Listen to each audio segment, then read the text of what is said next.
So the next recipe that we are looking at, so we usually tend to do kind of a starter, a main, and a dessert.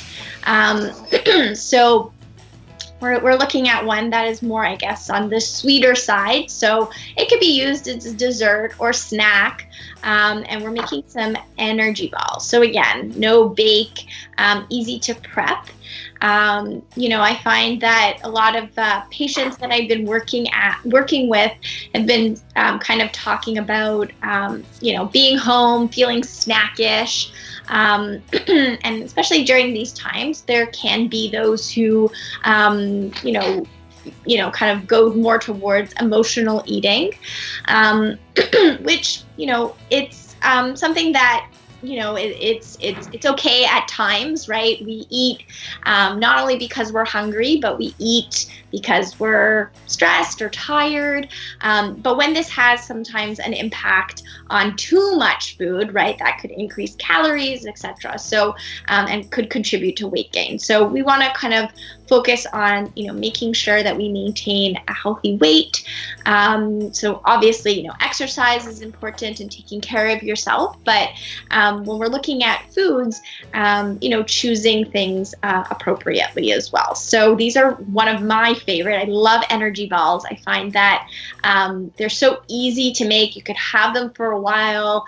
And, it's just like a really good snack to have throughout the for something to kind of, when you're getting in that like 3 o'clock, 4 o'clock zone and you're feeling tired, a really great place to start. And we're using ingredients specifically that are higher in fiber. Okay, so keeping you fuller for longer and controlling your blood sugar levels.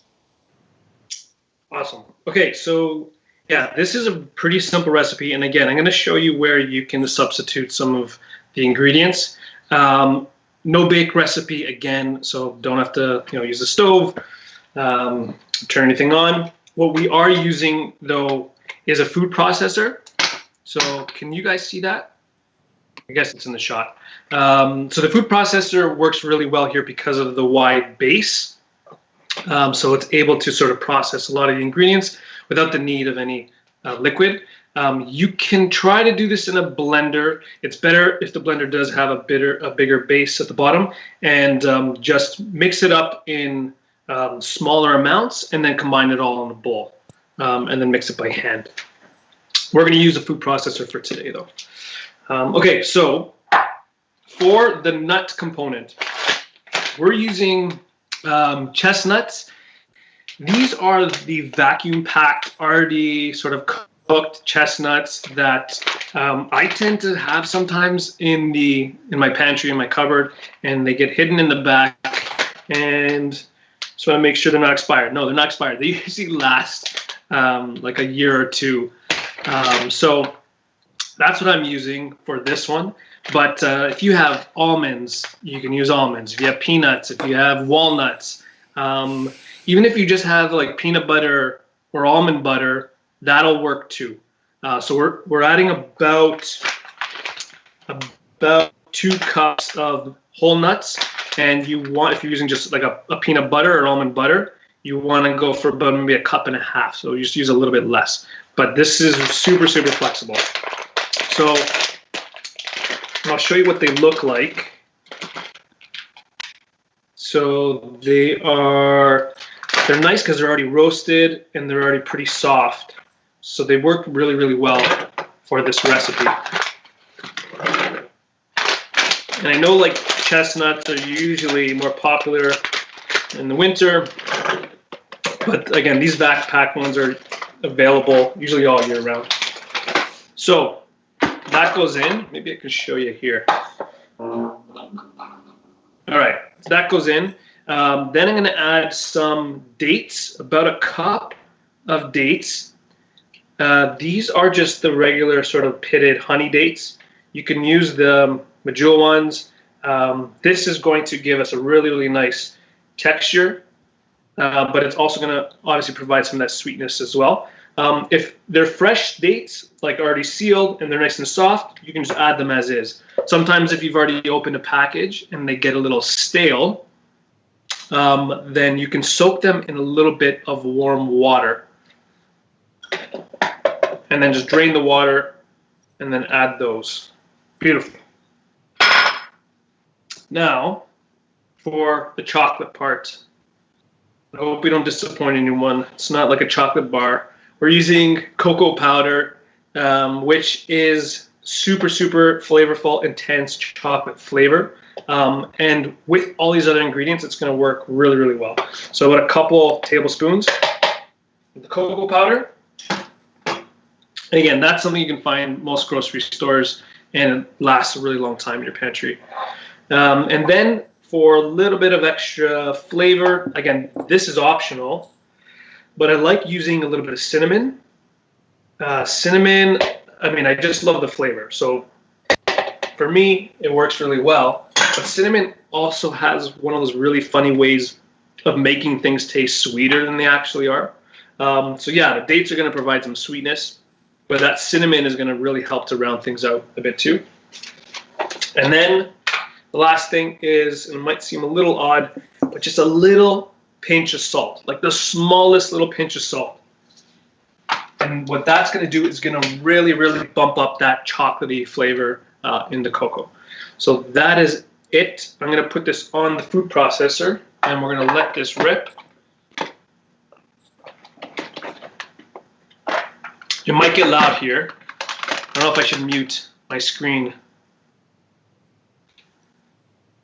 Okay. If it gets loud, we'll mute it.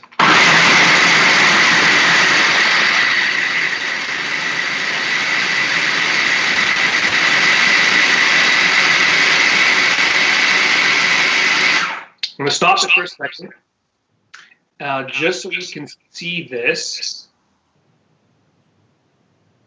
I don't know if... Oh, no, I'm giving you a weird angle here.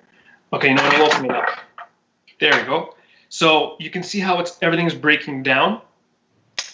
Process it until you start to see the oils come out of the nuts that you're using. This is going to happen a lot faster if you're using a peanut butter or an almond butter that's already sort of smooth and creamy. It'll come together a little bit quicker. But with whole nuts, it's going to take maybe 30 seconds, 60 seconds until you start to see it get a little glossy, and that's when you know it'll hold together really well.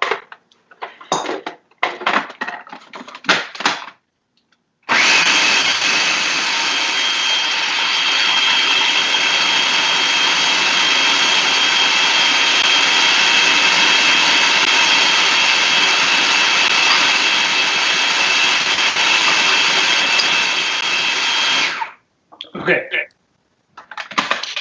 so I don't know if I can tell on my side, but it's clumping together. If I take a little bit and I sort of squeeze it between the palm of my hand, it should hold its shape.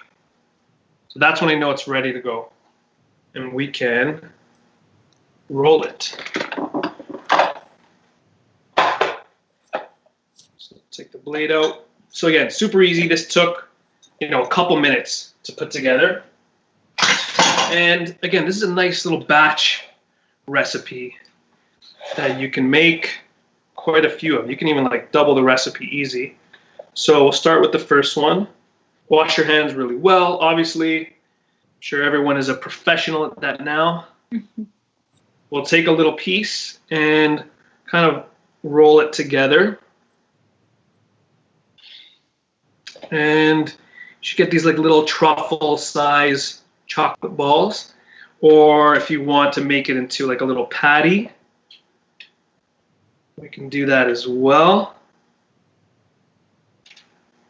So Jerry, are you putting this in the freezer or the fridge afterwards? Yeah, so you can put them in the fridge, or I think they actually stay a lot better in the freezer, and especially if you're making a big batch. They freeze exceptionally well. So put them on a little plate or small baking tray, whatever fits in your freezer.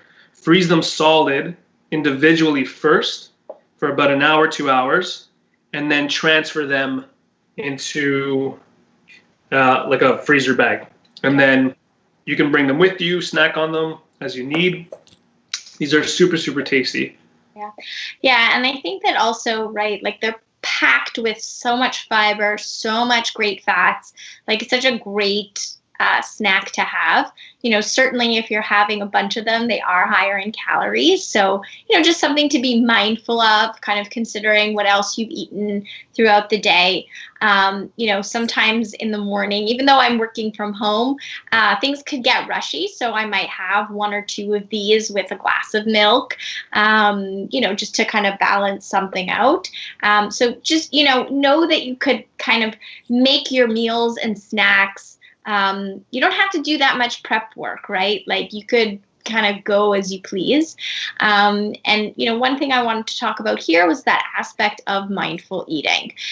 So kind of just being more aware of the reasons why you're eating. If you are finding that there is an emotional component to it, whether you're stressed or sad, lonely, all, very normal feelings and emotions that might come up, especially at this time for some people, but kind of considering, what else can you be doing to nurture yourself or nourish yourself other than food? Is it possible to maybe call a friend or go outside for a walk, or, read a book or take a bath, something that's going to nourish your body, your mind, without necessarily eating.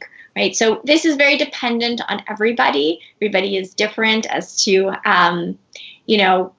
what they're currently eating throughout the day. But just kind of a tip for those who are finding that there's some emotional eating going on. Awesome. Yeah, I find doing little tasks like this, even in the kitchen, for me, is sort of my mindfulness, relaxation part of the day. So whatever you need, whatever makes you feel nice and relaxed. Okay, so have them ready to go. These are delicious as is. If you want to dress them up a little bit, you can toss them in a little coconut. So I have some dried coconut here, and we'll just press that in there. So they look kind of pretty. Yeah. Or if you want to throw them in some cocoa, extra cocoa on top, we eat with our eyes. It's nice to make them a little fancy. And there we go. These are like super, super tasty, super pretty. And look at that. Really, really kind of cool. Very pretty. Great little snack. And that's it. That's our last recipe. So much, everybody. We did it. Thank you so much for joining us. Our first live stream cooking at home class.